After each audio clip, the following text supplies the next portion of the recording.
So next question from that current estimation to, what is the difference between high and low cardinality? Okay, so there are two type of cardinality in SQL Server. We can say that high cardinality and low cardinality. So high cardinality describe the data set that has a large number of unique values and entities. This represent a significant level of diversity and very little uh, repetitions. Okay, for example, a data set that list has a name of the each unique customer would have higher cardinality because the name likely vary. Okay, basically this is totally an unique number, or you can say that the card number, the pan number, the Aadhaar number. So these are that the high cardinality. Basically this is totally a unique number that is not be a duplicate or not be a repeated data in the databases.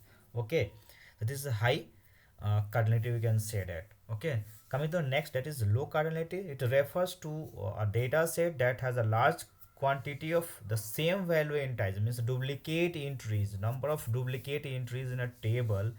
That will refers to a low cardinality basically. Okay, so maybe they are the database designer or data developer have not think about that normalizations and all. Okay, so normalizations will help here to improve that low cardinality to high cardinality. Okay, in the low cardinality data set, many of the same entries repeated themselves and there less less variety. For example, you can say that the set of data list of categories for each products for a small retail store may have low cardinality because there are only few categories that are like to be repeated, like biscuits. You can say that